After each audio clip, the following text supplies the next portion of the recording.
ધોળકા તાલુકામાં આમ આદમી પાર્ટી દ્વારા ખેડૂતોના દેવા માફ કરવાની માંગ સાથે પ્રાંત અધિકારીને આવેદનપત્ર અપાયું. આ આવેદનપત્રમાં સ્પષ્ટ રીતે જણાવાયું છે કે ગત 2 વર્ષથી કમોસમી વરસાદના કારણે ખેડૂતોને ખેતીમાં ભારે નુકસાન થયું છે. ખેડૂતોના પાક બરબાદ થઈ ગયા છે અને તેઓ મુશ્કેલીના ભંવરમાં ફસાઈ ગયા છે. આમ આદમી પાર્ટી ધોળકાના આગેવાનોની માંગ છે કે જો ખેડૂતોનું દેવું સંપૂર્ણ માફ કરી દેવામાં આવે તો ખેડૂતોને આગામી વાવણીમાં રાહત મળશે અને તેઓ ફરીથી ઊભા રહી શકશે. આ આવેદનપત્ર આપતી વેળા આમ આદમી પાર્ટીના ધોળકા તાલુકા પ્રમુખ બળવંતભાઈ ચૌહાણ, શહેર પ્રમુખ બળદેવભાઈ ઠાકોર, વિધાનસભા પ્રભારી આર્યન મકવાણા, લીગલ સેલ પ્રમુખ હર્ષદભાઈ રાણા તેમજ અન્ય આગેવાનો ઉપસ્થિત રહ્યા હતા.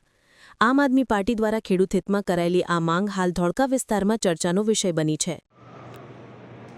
જય જવાન જય કિસાન.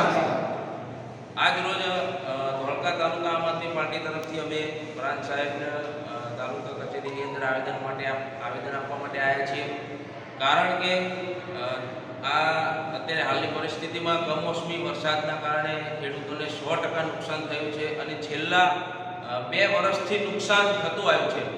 તો અમારી માંગણી સરકાર પાસે એટલી છે કે ખેડૂતનું જે 100% નુકસાન થયું છે એ તમે જાહેર પેકેજ કર્યું છે, જે સહાય પેકેજ, પણ એ સહાય પેકેજથી ખેડૂત આજે ઊભો થઈ શકે એમ નથી.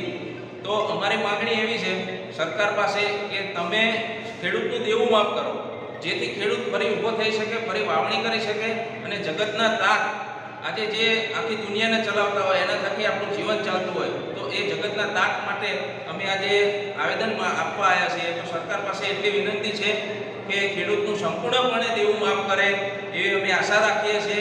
જય હિન્દ, જય કિસાન.